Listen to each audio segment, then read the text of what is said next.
तो कहानी की शुरुआत में हमें अनाथ आश्रम के अंदर सोफी नाम करके एक छोटी सी बच्ची को दिखाया जाता है। ये बच्ची हमें बताती है कि अनाथ आश्रम में सबके सो जाने के बाद मैं जागती रहती हूँ, क्योंकि मुझे ऐसा लगता है कि रात के समय में एक मॉन्स्टर हमारे गली में घूमते रहता है। अब रात के समय में सोफी को अपने गली के बाहर कुछ आवाज सुनाई देता है। जब वो बाहर जाकर के गलियारे में देखती है तो वहाँ पर एक बड़ा सा हाथ था जो कुछ कर रहा था, और ये बड़ा सा हाथ उसी लंबू इंसान का था जिसकी वो बात कर रही थी। इस दानव को सोफी ने गली में पहले भी देखा था, लेकिन आज ये दानव सोफी को देख लेता है, जिसकी वजह से वो उसे अनाथ आश्रम से उठा लेता है। वो सोफी को अपने साथ में लेने के बाद उस जगह पर जाता है जहाँ पर वो रहता है। यहाँ पर ये दानव सोफी को बताता है कि बच्चे मुझे BFG करके बुलाते हैं। अब रात के समय में खाना खाने के लिए BFG कक्कड़ को काटने लगता है। कक्कड़ बोले तो एक प्रकार का फल है जो इसी दुनिया में सिर्फ मिलता है। वो सोफी से कहता है कि डरो मत, मैं तुम्हें मारूंगा नहीं, बल्कि मैं तुम्हें यहाँ पर रखने के लिए लेके आया हूँ। मैंने तुम्हें यहाँ पर इसलिए लेके आया क्योंकि तुमने मुझे देख लिया था। सुबह उठने के बाद तुम मेरे बारे में सबको बताने लगती, इसलिए मैं तुम्हें उठा करके यहाँ लेके आया हूँ। वो सोफी से कहता है कि तुम जा करके सो जाओ, मुझे अपने काम को पूरा करने के लिए जाना है। सोफी कहती है कि मैं यहाँ पर अकेले नहीं रहना चाहती हूँ, मैं भी तुम्हारे साथ चलना चाहती हूँ। दरअसल BFG सपनों को जकड़ने का काम करता है और वो बच्चों को खुश करने के लिए उन्हें अच्छे सपने दिखाता है। तभी सोफी कहती है कि मैं सपनों से डरती नहीं हूँ, क्योंकि मुझे सपने आते ही नहीं हैं। अब सोफी के सो जाने के बाद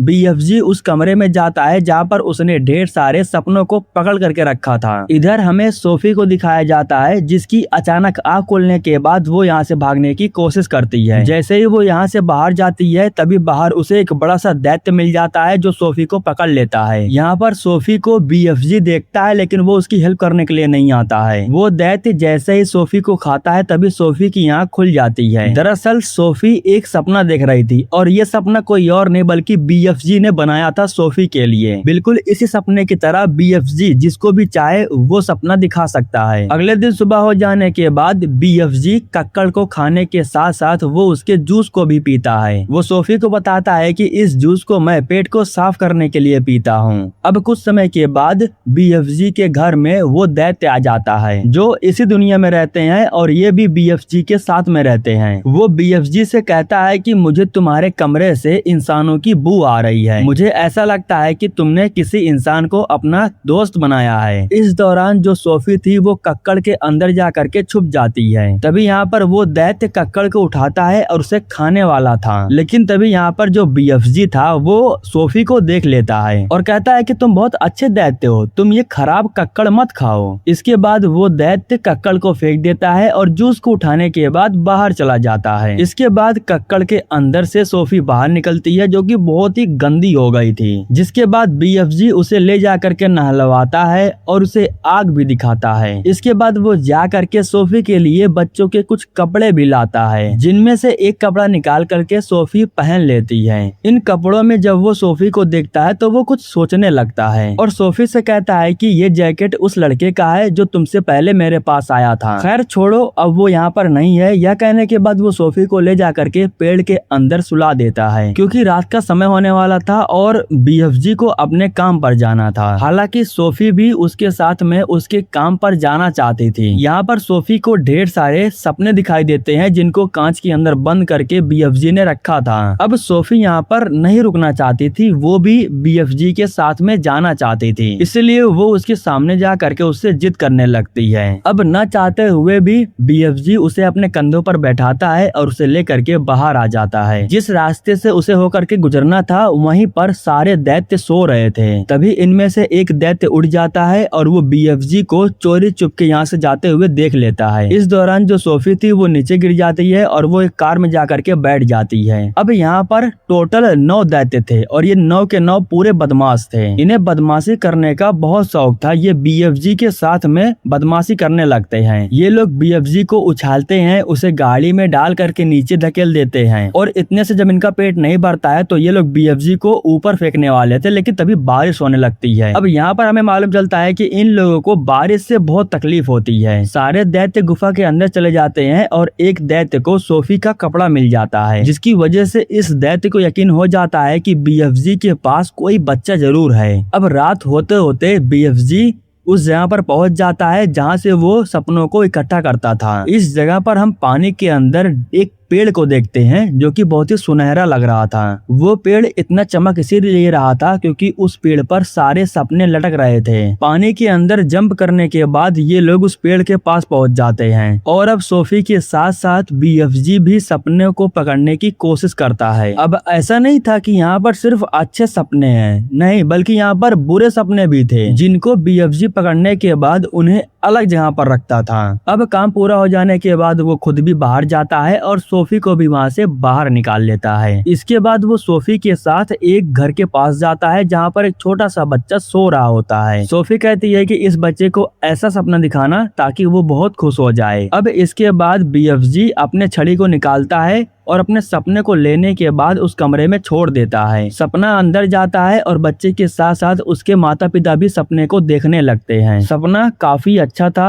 जिसको देखते हुए वो बच्चा मुस्कुराने लगता है। इस तरीके से BFG हर दिन सभी बच्चों को सपना दिखाया करता था। काम पूरा हो जाने के बाद जब वो सोफी को लेकर के यहाँ से जा रहा था तभी वो सारे दैत्यों को देखता है जो कि बिल्कुल BFG के पीछे पड़े हुए थे। अब दैत्यों को देखने के बाद BFG को यकीन हो जाता है कि उन दैत्यों को इंसान के बारे में मालूम चल गया है, इसलिए वो सोफी को बचाने के लिए उसे फिर से अनाथ आश्रम के बाहर ला करके छोड़ देता है क्योंकि इस बार वो सोफी की जान को खतरे में नहीं डालना चाहता था। जब वो सोफी को छोड़ करके जा रहा था तब सोफी कहती है कि नहीं, मैं भी तुम्हारे साथ चलना चाहती हूँ। जिसके बाद वो कहता है कि ऐसा नहीं हो सकता है, उन दैत्यों को तुम्हारे बारे में मालूम चल गया है। अब BFG अपने बैग को उठाता है और सोफी को यहाँ पर छोड़ करके चला जाता है। सोफी को अभी भी यकीन था कि जो कुछ भी वो देख रही है वो सिर्फ एक सपना है, वो हकीकत नहीं हो सकता है। यह सोचने के बाद वो बिल्डिंग के ऊपर से नीचे छलांग लगा देती है लेकिन BFG आकर के पकड़ लेता है। यहाँ पर BFG को यकीन हो जाता है कि सोफी अकेले नहीं रहना चाहती है बल्कि वो उसके साथ रहना चाहती है। वो सोफी को लेकर के वापस अपने दुनिया में आ जाता है लेकिन अब जो दैत्य लोग थे वो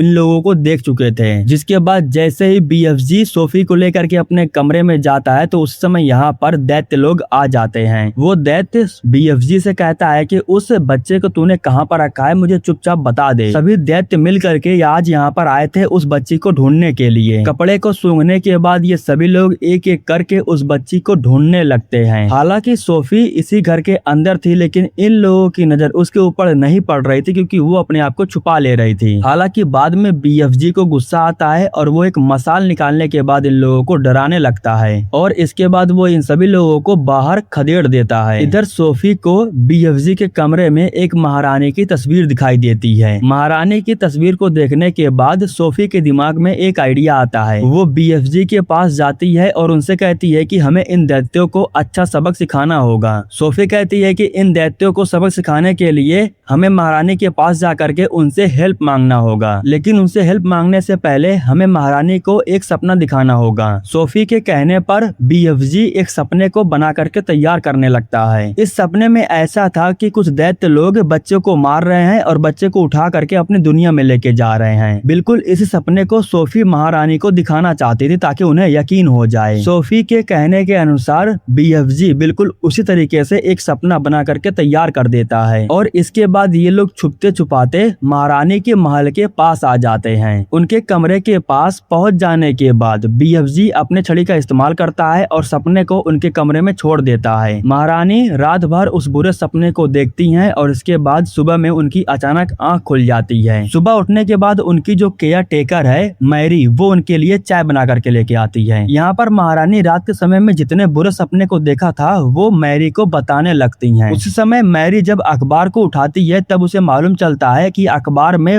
वही न्यूज छपी है जिसके बारे में महारानी के सपने आ रहे थे। अखबार को पढ़ने के बाद महारानी बिल्कुल आश्चर्यचकित हो जाती हैं। उन्हें बिल्कुल भी विश्वास नहीं हो रहा था कि आखिर ये कैसे हो सकता है। उसी समय खिड़की के पास महारानी को वो बच्ची दिखाई देती है जो उनके सपने में पहले ही आ चुकी थी। महारानी पहले ही कहती है कि तुम मुझे यहाँ पर दैत्यों के बारे में बताने के लिए आई हो, तुम्हारा वो बड़ा सा दैत्य वाला दोस्त कहाँ पर है। जिसके बाद सोफी कहती है कि जी हाँ, मैं अपने दैत्य दोस्त के साथ आई हूँ आपको आगाह करने के लिए। इसके बाद सोफी BFG को पुकारने लगती है, उसे सामने आने के लिए कहती है। हालांकि वो कभी भी इंसानों के सामने आया नहीं था लेकिन फिर भी वो बड़ी हिम्मत दिखा करके सोफी के सामने आता जाता है। इतने बड़े दैत्य को देखने के बाद महारानी के सारे सैनिक उसे चारों तरफ से घेर लेते हैं। इसके बाद BFG महारानी के पास आकर के उनसे कहता है कि बच्चों की जान खतरे में है। महारानी उन्हें अंदर बुलाती है और उन्हें खाने के लिए अच्छे अच्छे भोजन देती हैं। इस खाने को खाने के बाद BFG बहुत खुश हो जाता है, क्योंकि आज से पहले उसने ऐसा खाना कभी नहीं खाया था। महारानी के बुलाने के बाद यहाँ पर जनरल के साथ साथ मेयर भी आकर के पहुंच जाता है और महारानी इन लोगों को उन दैत्यों को पकड़ने का हुक्म देती है। इनके पूछने के बाद BFG इन लोगों को बताता है कि आखिर वो कहाँ पर रहता है और वो दैत्य कहाँ पर हैं। इसके बाद BFG इन लोगों को पिलाने के लिए अपना कक्कड़ का जूस बाहर निकालता है, जिसको पीने के बाद शायद अब इन लोगों के साथ बहुत ही बुरा होने वाला था। अब उस जूस को पीने के बाद सभी लोग बहुत ही खतरनाक तरीके से फाट मारते हैं, जिसकी वजह से पूरा माहौल गर्म हो जाता है। खैर, अब इसके बाद कर्नल अपने पूरे सैनिक को लेने के बाद हेलीकॉप्टर से BFG का पीछा करने लगते हैं। BFG इन लोगों को लेकर के उस जगह पर जाता है जहाँ पर वो रहता है। उन दैत्यों के ऊपर हमला करने से पहले